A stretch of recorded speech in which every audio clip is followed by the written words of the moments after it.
منبر نور پر جلوہ فرما علماء ذوی احترام، معزز سامعین و خواتین ملت اسلامیہ، عزیز بچوں، السلام علیکم ورحمۃ اللہ وبرکاتہ۔ الحمد للہ الذی ابدع الافلاک والارضین،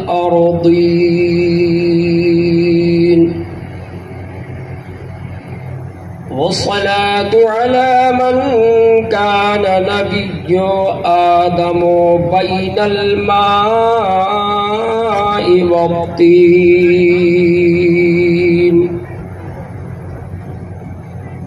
والصلاة والسلام على سيد الأنبياء والمرسلين، وعلى آله وصحابه أجمعين، أما بعد، أعوذ بالله من الشيطان الرجيم، بسم الله الرحمن الرحيم، هن لباس لكم وأنتم لباس لهن، وقال النبي صلى الله عليه وسلم النکاح من سنتی فمن رغب عن سنتی فلیس منی، صدق اللہ مولانا العظیم وبلغنا على رسوله النبی الکریم، ونحن على ذلك لمن الشاہدین والشاکرین، والحمد للہ رب العالمین۔ آئیے ہم اور آپ مل کر شاہ بحر و بر، مالک خشک و تر، دونوں عالم کے سرور، صاحب انا اعطینا کل کوثر، حضور احمد مصطفیٰ محمد مصطفیٰ صلی اللہ تعالیٰ علیہ وسلم کی بارگاہ علی وقار میں درود شریف کا نذرانہ پیش کریں۔ اللہم صلی علی سیدنا شفیعنا نبینا حبیبنا مولانا محمد وبارک وسلم، صلاۃ و سلام علیک یا رسول اللہ، صلاۃ و سلام علیک یا حبیب اللہ۔ مریض عشق محمد نہیں دوا کے لیے، مریض عشق محمد نہیں دوا کے لیے، درود پاک ہی کافی ہے بس شفا کے لیے۔ ایک مرتبہ اور جھوم کر درود پاک پڑھیں، اللہم صلی علی سیدنا شفیعنا نبینا حبیبنا مولانا محمد وبارک وسلم، صلاۃ و سلام علیک یا رسول اللہ۔ اور جس کے لبوں پہ درود السلام ہوتا ہے، جس کے لبوں پہ درود السلام ہوتا ہے، واللہ اس پہ آتش دوزخ حرام ہوتا ہے۔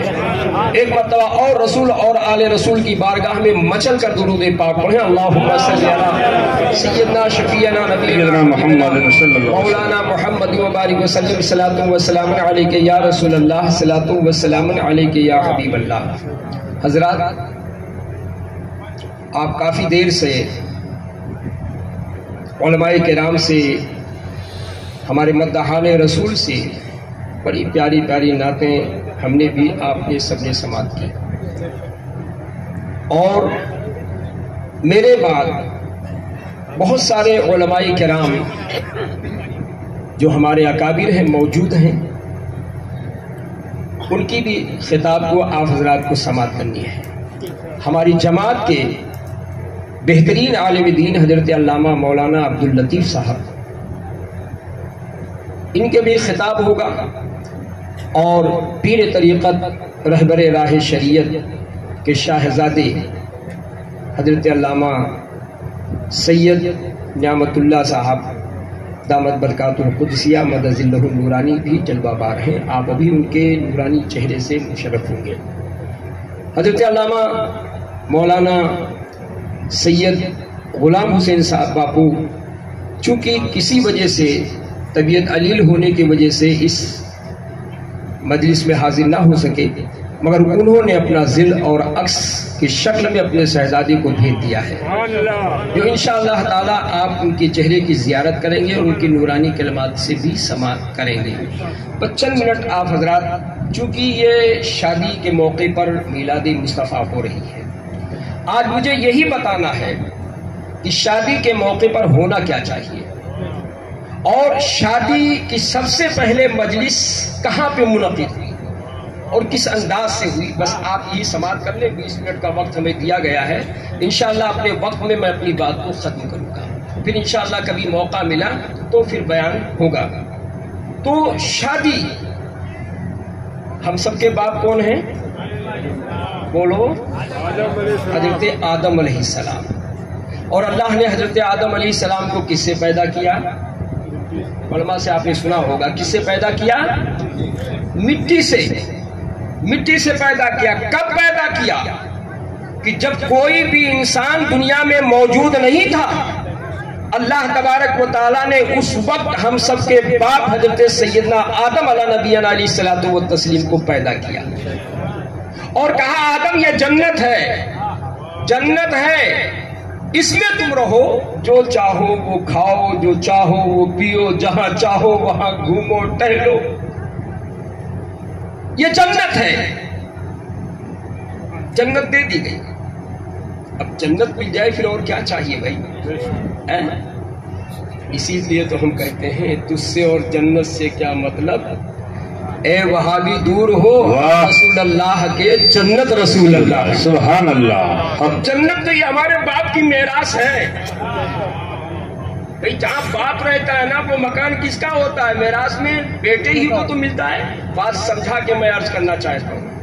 تقریر تو کبھی پھر ہوگی مگر آپ سن لیں کہ جناب محترم برکت بھائی اور ان کے شاہزادوں نے جو یہ شادی کے موقع پر اپنی بچی اور پوتیوں کے شادی کے موقع پر میلاد مصطفیٰ کی ہے، اس کی حقیقت کیا ہے آپ سمجھ لیں. تو کوئی بھی مسلمان اس وقت تک کسی کی شادی نہیں کرے گا جب تک کہ اپنے نبی کی میلاد نہیں منا لے گا.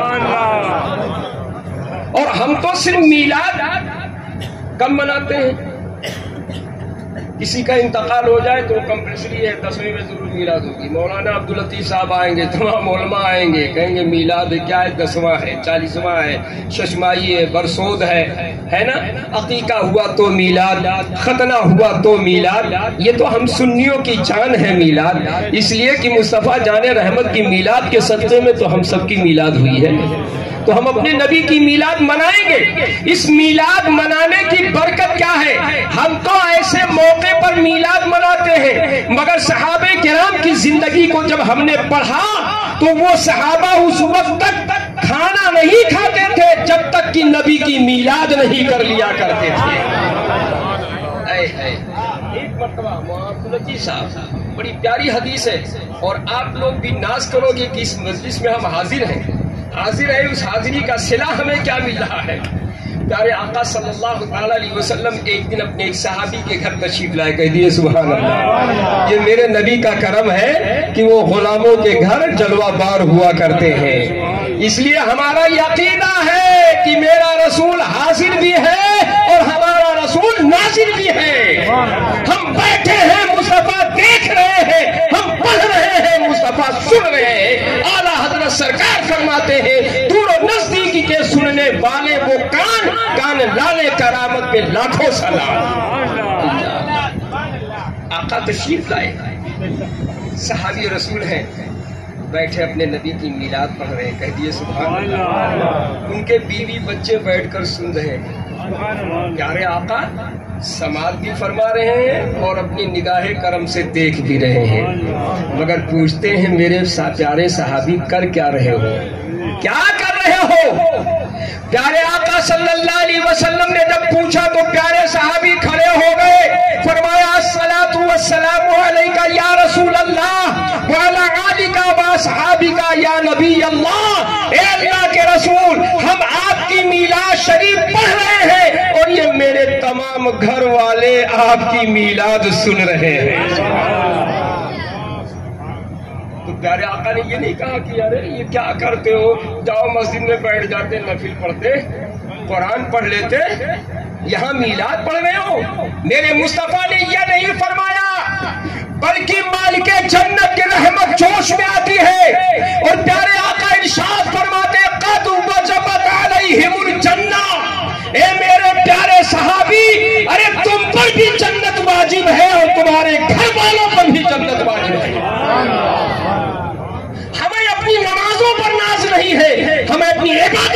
ناز نہیں ہے، اگر ناز ہے تو مصطفیٰ جان رحمت پر ناز ہے۔ اب صحابی کہتے ہیں یا رسول اللہ کیا ہمارے لیے خاص ہے؟ کیا خاص ہے ہمارے لیے، ہمارے گھر والوں کے لیے؟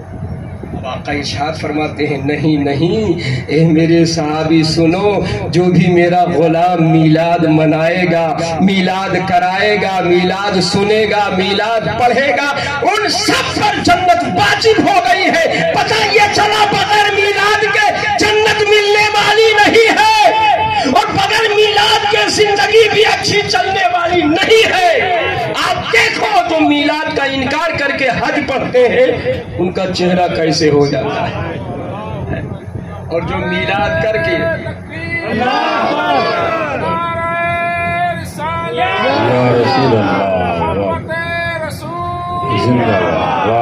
بہت اچھا، تو یہ میلاد تو ہماری جان ہے، ہمارا ایمان ہے، عقیدہ ہے کہ ہماری کوئی بھی رسم اس وقت تک مکمل ہوگی نہیں جب تک کہ ہم اپنے نبی کی میلاد پڑھ نہیں لیں گے اور اپنے نبی کی میلاد سن نہیں لیں گے۔ شادی کے موقع پر حضرت آدم کو اللہ نے کہا جنت میں رہو، جنت میں رہنے لگے، مگر دل گھبرا، جنت کی بہار ہے، جنت کی نعمت ہے، مگر حضرت آدم کو سکون نہیں، قرار نہیں، بے چین۔ اللہ اللہ، پروردگار عالم نے ان پر نیند غالب کیا۔ نیند کہاں آئی؟ سب سے پہلے بولو بولو بولو، کہاں آئی؟ جنت میں۔ اللہ نے ہم سب کے باپ پر نیند غالب کیا، اور آپ کے بائیں پسلی سے ہم سب کی ماں حضرت حوا کو پیدا کیا۔ کدھر سے پیدا کیا؟ بائیں پسلی سے۔ یہ بائیں پسلی سے کیوں پیدا؟ داہنا پھیر تو اچھا ہوتا ہے نا، تو یہ بائیں پسلی سے ہم سب کی ماں کیوں پیدا ہوئی؟ وجہ کیا ہے؟ اللہ نے حضرت حوا کو حضرت آدم کے سر سے کیوں نہیں پیدا کیا؟ اللہ نے حضرت حوا کو قدم کے ہڈی سے کیوں نہیں پیدا کیا؟ اللہ نے بائیں پسلی سے پیدا کیا۔ وجہ کیا ہے؟ بتانا یہ تھا دنیا والوں کو کہ دنیا والوں سن لو، ارے عورت جو ہے نہ یہ ٹھوکر مارنے کی چیز ہے اور نہ سروں پر بیٹھانے کی چیز ہے، عورت ہے تو اس سے محبت کرنے کی۔ اور بائیں طرف جو ہے دل ہے نا، بائیں طرف دل ہوتا ہے، اس لیے محبت کی جائے۔ نعرہ تکبیر، نعرہ رسالت، نعرہ رسالت۔ حضور شہزادہ قائد اہل سنت سید نعمت اللہ شاہ جیلانی، نعرہ تکبیر، نعرہ رسالت، نعرہ رسالت۔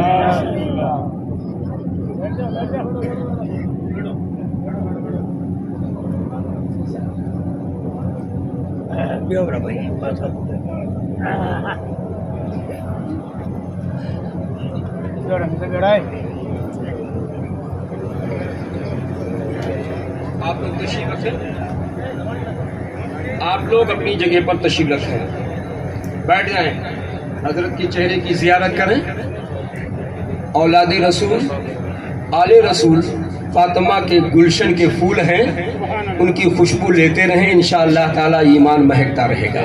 درود پاک پڑھیں، اللہم صلی علی سیدنا شفیعنا نبینا مولانا محمد و بارک وسلم، صلاۃ و سلام علیک یا رسول اللہ۔ اللہ نے یہ پیغام دیا، عورت جو ہے نہ قدموں سے ٹھوکر لگانے کی چیز ہے، نہ عورت کو سر پہ بیٹھانے کی چیز ہے، بلکہ عورت سے سینے سے لگا کر محبت کیا جائے۔ اس لیے کہ اگر تم اپنی عورتوں کو سروں پر بیٹھا لیا اور اگر ماں باپ کی ناقدری ہوئی تو اے مسلمانوں اس کا خمیازہ تمہیں بھگتنا پڑے گا۔ اس لیے کہ ماں وہ ہے جس نے اپنے 9 مہینہ شکم میں رہ کر کے تمہیں قربان چڑھایا، 2.5 سال خون جگر پلا کر قربان چڑھایا ہے۔ اس لیے اب تم پر ذمہ داریاں ہیں کہ تم اپنے بیوی سے بھی محبت کرو، اپنے ماں باپ سے بھی محبت کرو، اپنے پڑوسیوں سے محبت کرو، اپنے دوستوں سے محبت کرو، اس لیے کہ اسلام ہمیں محبت کا پیغام دیتا ہوا نظر آتا ہے۔ اب حضرت حوا پیدا ہوئی، حضرت آدم کی آنکھ کھلی، حضرت آنکھ کھلی تو حضرت آدم نے سب سے پہلے اپنا کوئی ہم جنس دیکھا، بے قرار ہو گئے، نگاہیں اٹھائی, ہاتھ بڑھانا چاہا, رب نے کہا آدم نگاہیں نیچی کرو, نگاہیں نیچی کرو. اس وقت تک ہاتھ نہیں بڑھاؤ گے جب تک کہ تمہارا نکاح حضرت حوا سے نہ ہو جائے. یہ شادی کہاں ہو رہی ہے, کہاں ہو رہی بولو بھائی؟ تو کیا اس وقت جب ہمارے ماں باپ کا نکاح ہوا تھا تو کیا وہاں ڈانسروں نے ڈانس کیا تھا؟ بولو کیا وہاں ڈی جے بجے تھے؟ بولو وہاں کیا خرافات ہوئی تھی؟ نہیں. ہوا کیا تھا وہ سن لو اور اسے اپنے ذہن میں رکھو. انشاءاللہ تعالی اگر سنت کے مطابق شادی ہوگی تو آنے والی بہو کے قدم سے تمہارا گھر جنت کا نشان بنتا ہوا نظر آئے گا. اللہ نے کہا آدم نگاہیں نیچی کرو, نیچی کر دو, ابھی مت دیکھو, اس لیے جب تک تمہارا نکاح نہ ہو جائے. آدم کہتے ہیں مولا جلدی انتظام کر, بتا کیا کیا تیاری کرنی ہے. اب رب فرماتا ہے آدم میرے محبوب پر ذرا درود پڑھ لو, یہ تمہارا مہر ہوگا, یہ تمہارا مہر ہوگا. ایک روایت میں 10 مرتبہ, ایک روایت میں 20 مرتبہ. پڑھو درود, نکاح ہو. اب ادھر حضرت آدم پیارے نبی پر درود پڑھ رہے ہیں اور فرشتوں کی موجودگی میں حضرت آدم اور حوا کا نکاح ہو رہا ہے. پتہ یہ چلا کہ نکاح کے موقع پر اللہ نے درود پڑھوا کر کے اپنے محبوب کی میلاد کروائی. پہلے میرے محبوب کی میلاد کہو, اس کے بعد میں نکاح ہوتا ہوا نظر آئے گا. سبحان اللہ. نعرہ تکبیر, نعرہ رسالت, عظمت اسلام. سبحان اللہ. نکاح اب دولہا دلہن کو تحفہ بھی دیا جاتا ہے نا, کیا تحفہ دیا گیا. اللہ رب القدیر ارشاد فرماتا ہے جبریل جاؤ جنت سے سرخ جوڑا لاؤ, حضرت حوا کو تحفہ پیش کرو. پتہ یہ چلا سرخ جوڑا جو نکاح کے موقع پر دیا جاتا ہے یہ سنت الہیہ ہے, اللہ کے حکم سے حضرت حوا کو دیا گیا. فرشتوں نے کہا مولا حضرت حوا کو تو دے دیا گیا, حضرت آدم کو کیا دیا جائے, حضرت آدم کو کیا دیا جائے.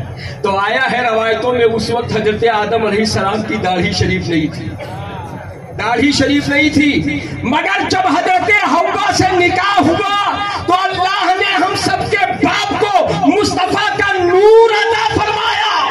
پتہ یہ چلا کہ یہ نور مصطفیٰ جو ملا ہے یہ اللہ نے ہم سب کے باپ کو دیا ہے, اور بیٹا وہی وفادار ہے جو اپنے باپ کی میراث کی قدر کرتا ہوا.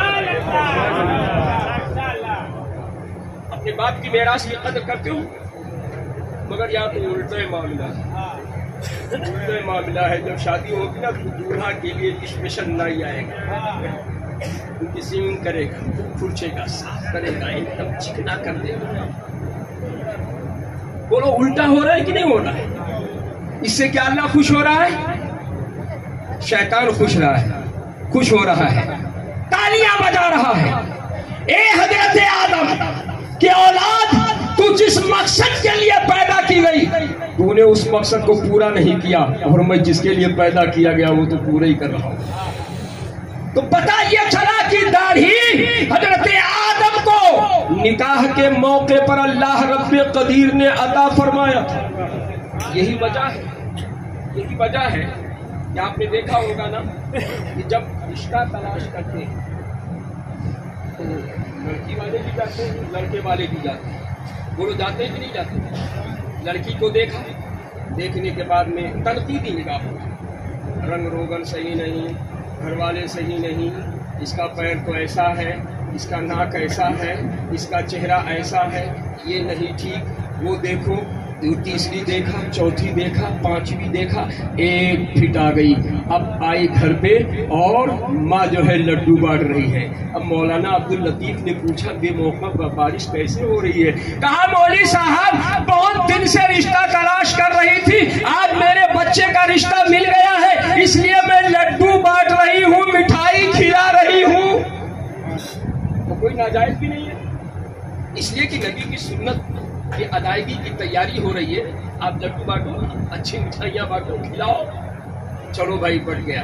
ادھر جیسے ہی رشتہ کی بات چلی تو نکاح کتنا مبارک اور مقدس رشتہ ہے کہ ادھر بات چلی اور ادھر اللہ تعالیٰ نے دونوں کے دلوں میں محبت ڈال دیا.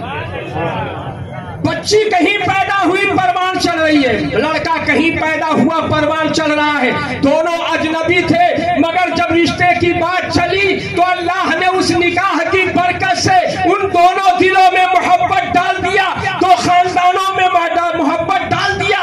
ابھی نکاح ہوا نہیں ہے مگر کہتے ہیں یہ میرا ہونے والا داماد ہے, یہ میرا ہونے والا سگا ہے, یہ میرا ہونے والا سالہ ہے, اس طرح سے کہتے ہیں اس لیے کہ بات پکی ہو چکی ہے. اب ایک دن وہ آتا ہے کہ شادی ہوتی ہے,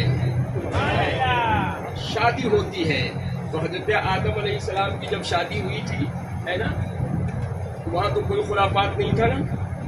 اگر ہم اپنے باپ کے وفادار بیٹے ہیں تو نبی کی اس پیاری سنت کے موقع پر ہمیں بھی تمام خرافات کو چھوڑ دینا چاہیے, اور اگر سنتوں کے سائے میں شادی ہوگی تو انشاءاللہ کامیاب و کامیاب. شادی ہو گئی, بہو جب گھر میں آتی ہے تو یہاں تو نہیں مجھے معلوم ہے, کچھ جگہوں پر میں نے سنا جب بہو گھر میں آتی ہے نا تو کھوپڑی یا کوئی چیز اس کو دکھاتے ہیں. کھوپڑی سمجھتے ہو نا, ارے یار کیا کہتے ہیں اسے, موسل, موسل دکھاتے ہیں. اور میں نے دیکھا ایک جگہ حضرت کہ پھر وہ اس کو موسل گھما رہی ہے, یعنی اب تمہارے یہ حوالے ہیں, موسل سوٹا تمہارے ہاتھ میں ہوگا, سر ہمارا ہوگا. نہیں, ارے جب بہو آئے تو خدا کی قسم سب سے پہلے قرآن مقدس کی زیارت کرا دو, اس لیے جو قرآن کی زیارت کر لے گی تو قرآن کی عظمت کی یہ تاثیر ہے کہ اللہ اس کے دلوں میں محبت ڈال دے. ماشاءاللہ ماشاءاللہ, محبت پیدا ہو جائے گی. یہ ساری خرافات. اور بہو آئی تو اب بڑی خوشیاں ہوتی ہیں کچھ دن تک, ہوتی کہ نہیں ہوتی ہے, ساس بھی خوش ہے, بہو بھی خوش ہے, بڑی خوشی ہوتی ہے. 1 مہینہ ہوا, 2 مہینہ ہوا, 3 مہینہ ہوا, شیطان کو بڑی جلن تھی یہ سب کیا ہو رہا ہے. اب وہ آ کر کے دلوں میں نفرت ڈالا. اب ساس, وہی ساس جو بہت خوش تھی کل بہو آئی تھی, میری ماں بہنوں اگر میری بات سماعت کر رہی ہو تو سن لو اچھی طرح سے اور اس کو ذہن میں بٹھا لینا, انشاءاللہ تعالی کامیاب و کامران رہو گی انشاءاللہ. بہو آئی تو اب اس لیے کہ جب تک شادی نہیں ہوئی تھی تو بیٹا ماہی سے کچھ مانگے گا, امی 10 روپیہ دے دے, ابا 10 روپیہ دے دے, کچھ بھی لائے گا تو ماں کے ہاتھ میں دے گا. اب شادی ہو گئی تو شوہر پر یہ بھی تو حق ہے کہ وہ اپنے بیوی کا بھی حق ادا کرے, اپنے ماں باپ کا بھی حق ادا کرے. مگر یہاں عجیب معاملہ ہوتا ہے, اب وہی ساس کے دل میں جھگڑا کرنے کی عادت پیدا ہو جاتی ہے, تنقید کرتی ہے, یہ ٹھیک نہیں, وہ ٹھیک نہیں, یہ اچھا نہیں بنایا, وہ اچھا نہیں بنایا, یہ ایسا کرتی ہے, وہ ایسا کرتی ہے. بولو ہوتا ہے کہ نہیں ہوتا؟ حقیقت ہے نہیں حقیقت ہے, اور نہیں ہوگا تو دیکھ لینا, تجربہ کر لینا. میں تجربے کی بنیاد پر کہہ رہا ہوں, اور الحمدللہ میں اس موضوع پر بہت دور دور تقریریں کر کے آیا ہوں, اور الحمدللہ سدھار جہاں اللہ نے ہدایت دی وہاں سدھار ہوئی. پنجاب میں ایک جگہ ایک شخص نے اپنے بیٹے کی شادی پر ڈینسر 1 لاکھ روپیہ دے کر کے ڈینسروں کو بلایا تھا, مگر جب میری تقریر ہوئی تو دولہا آ گیا جس کی ہونے والی شادی تھی, اور اس نے کہا کہ مولانا صاحب اب میری شادی کے موقع پر ڈینسر ڈانس نہیں کریں گے بلکہ نبی کے وارثین اب خطاب کریں گے. میں توبہ کرتا ہوں کہ اگر ڈینسر آئے تو میں شادی نہیں کروں گا. اللہ اللہ, باپ کو بھی مجبور ہو کر کے اسے کینسل کرنا پڑا, اور الحمدللہ جلسہ ہوا, اس میں میری تقریر ہوئی, اور الحمدللہ بڑے شان و بان کے ساتھ میں بارات ناتے نبی کے سائے میں چلی.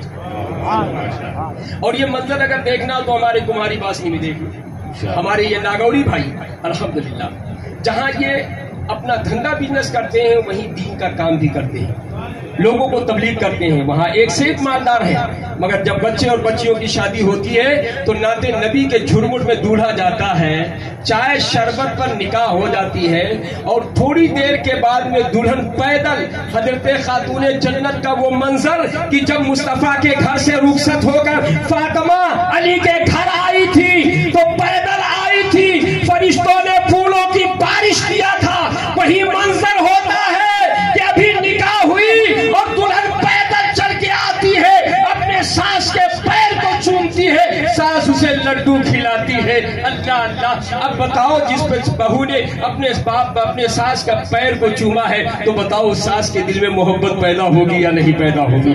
ضرور پیدا ہوگی۔ اس لیے سوچے گی وہ ماں کہ میری بیٹی نے کبھی میرا پیر نہیں چوما تھا، آج میری آنے والی بہو نے میرا قدم چوما ہے۔ اللہ اللہ، تو مسلمانوں اب آئی ہے وہ بہو، گھروں میں خوشیاں ماں ہیں، مگر شیطان آ کر کے دلوں میں ڈالتا ہے۔ اب عالم یہ ہوتا ہے دھیرے دھیرے ماحول بدلنے لگتے ہیں، دھیرے دھیرے ماحول بدلنے لگتے ہیں، اور پھر عالم یہ ہوتا ہے کہ ایک دن جھگڑا اور فساد کی نوبت آ جاتی ہے، مگر پیارے یہ جھگڑا کب ختم ہوگا کہ ہر ساس یہ سمجھ لے کہ آنے والی بہو جو آئی ہے اس کا یہ گھر مثل قبر کے ہے، اجنبی لوگ ہیں، عادتوں کو نہیں جانتی ہے، اس لیے ماں بن کر کے جس طرح اپنی بیٹی کی تربیت کرتی ہے اسی طرح ساس اپنے بہو کی تربیت کرے، انشاءاللہ تعالیٰ کامیاب و کامران رہے گا، کبھی فساد ہی نہیں ہوگا، کبھی فساد نہیں ہوگا۔ اور آنے والی بہو بھی یہ سوچ لے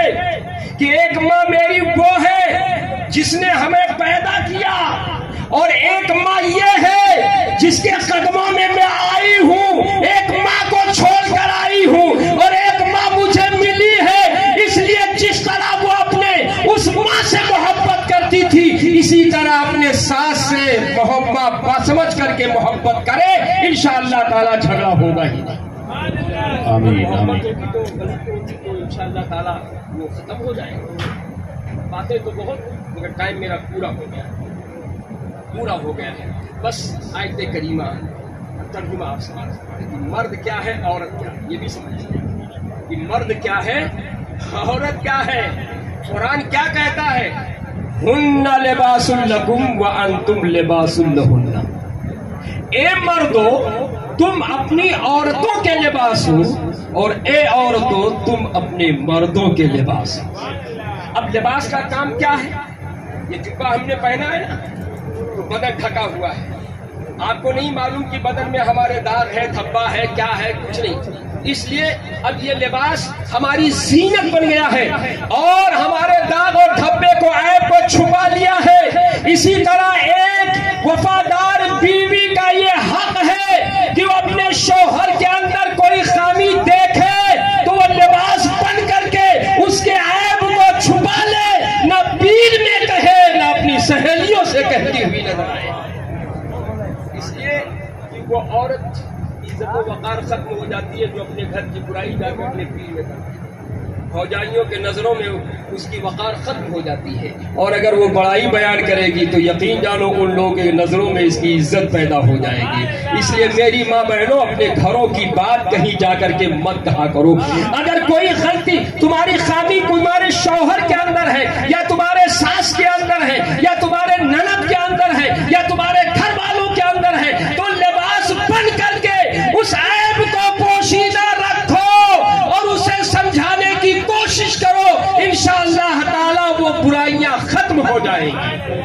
اور اسی طرح میرے بھائیوں، عورت ذات اگر اس کے اندر کوئی خامی کمی ہو تو تم اس کا لباس ہو نا، اس کا لباس ہو، اس کے عیب کو چھپاؤ، اسے تانا مت مارو، اس کے پیر کے تعلق سے کوئی کوسنے مت دو، بلکہ اسے تم سمجھاؤ، محبت سے سمجھاؤ کہ ہم دونوں ایک دوسرے کے لباس ہیں، عزت و آبرو کی حفاظت کرنا تمہارا کام ہے، گھر کی زینت بننا تمہارا کام ہے۔ اگر تم گھر کی زینت بنو گی تو انشاءاللہ تعالیٰ کامیاب و کامران رہو گی۔ میری ماں بہنوں، اور سب سے پہلا کام جو ضروری ہے وہ عورت اگر گھر میں رہے تب بھی ننگے سر نہ رہے۔ آمین آمین۔ آخری بات سماعت کر لیجیے، کہ اگر عورت گھر کے اندر ہے، کوئی بھی نہیں ہے، تب بھی وہ ننگے سر نہ رہے، دوپٹہ اس کے سر سے نہ اترے. اس لیے کہ میری ماں بہنوں، تمہارے دوپٹے کی کتنی عظمت اور قدر ہے، ذرا سنو تو، اور انشاءاللہ اپنے اس دوپٹے کی قدر کرو، انشاءاللہ تعالیٰ کامیاب و کامران ہوگی. جب اللہ تبارک تعالیٰ نے حضرت ابراہیم خلیل اللہ کو نارے نمرود میں ڈالنا چاہا ہے نا، تو اب 6 مہینے تک آگے جلائی تھی، اب ڈالے تو کیسے ڈالے؟ ابراہیم خلیل اللہ آگے، جبریل نے کہا، اللہ کا حاجت یا ابراہیم کوئی ضرورت تو بتاؤ. کہا میرا مولا کی ضرورت نہیں ہے. چلے کوئی ضرورت نہیں، مولا میرا جانتا ہے. اب پریشان ہے، ان کو ڈالے کیسے؟ تو ابلیس آ گیا، شیطان، اور آنے کے بعد میں اس نے گوفن بنانے کا طریقہ کہا، اس منجنیک جس کو کہتے ہیں، رکھو اس میں، بیٹھا دیا. کہا رسا کھینچو، اور حضرت ابراہیم کو اچھال کر آگ میں ڈال دیا، آگ میں ڈال دیا. مگر ادھر جیسے ہی گوفن تیار ہوا اور رسا پکڑا، ادھر رحمت کے فرشتے رب کی بارگاہ میں پہنچے. مولا تیرا خلیل آگ میں ڈالا جا رہا ہے، مولا تجھے اجازت دے دے تاکہ ہم مدد کریں. ایک طرف نمرودیوں نے رسا پکڑا ہے، ایک طرف رحمت کے فرشتوں نے پکڑا ہے، طاقت لگائی، مگر حضرت ابراہیم کو ہلا نہ سکے، ہلا نہ سکے. اب ابلیس آیا، ایک جگاڑ بتایا. دیکھو شیطان مکاری سے بات نہیں آتا ہے. کہا کیا ہوا؟ کہا سب نے طاقت لگا دی، مگر یہ تو اٹھنے کی تو بہت بڑی بات ہے، ہلتے بھی نہیں ہیں، ہلتے بھی نہیں ہیں. تو کہا ایسا کرو، عورتوں کو بلاؤ، عورتوں کو بلاؤ، رسا انہیں پکڑاؤ اور وہ کھینچے. آئی عورتیں، مگر چونکہ وہ دوپٹہ اوڑھے ہوئی تھی، پھر بھی رحمت کے فرشتے نہیں گئے. ایک طرف وہ ایک طرف یہ، ہلا نہیں سکے. پھر ابلیس آیا، کہا اب بتاؤ کیا ہوا؟ کہا کہ ایسا کرو، ان عورتوں کے سروں سے دوپٹے کو چھین لو، چھین لو دوپٹے کو. جیسے ان کے سروں سے دوپٹے اترے، فوراً رحمت کے فرشتے چلے گئے. حضرت ابراہیم آگ میں پہنچے. رب نے فرمایا یا نارو کونی بردن و سلام علی ابراہیم، خبردار ہے آگ ابراہیم کو جلانا نہیں بلکہ گلزار اور گلشن بنتی تھی. نمرودیوں ڈالنا تمہارا کام تھا، بچانا میرے مولا کا کام ہے.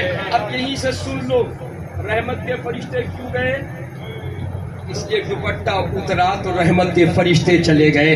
اب مجھے کہنے دو، حضرت علامہ اسماعیل حقی فرماتے ہیں کہ جس گھر میں عورت ننگے سر رہے اس گھر میں رحمت کے فرشتے نہیں آتے ہیں. اس لیے میری ماں بہنوں، چاہے تو تنہائی میں رہے مگر دوپٹہ اپنے سر پہ رکھے رہے، تو جب گھر میں بغیر دوپٹے کی تو رہ نہیں سکتی ہے، تو سڑکوں پر بغیر دوپٹے، کندھے پر دوپٹہ رکھ کر کے نکلنا تیرے لیے کیسے جائز ہوگا؟ اس لیے مسلمان، اے میری ماں بہنوں، تم بہت عظمت اور قیمتی ہو. جس طرح قرآن تمام کتابوں میں افضل ہے، اسے جلدان میں رکھا گیا. کعبہ تمام مسجدوں میں افضل ہے، اس لیے غلاف چڑھایا گیا.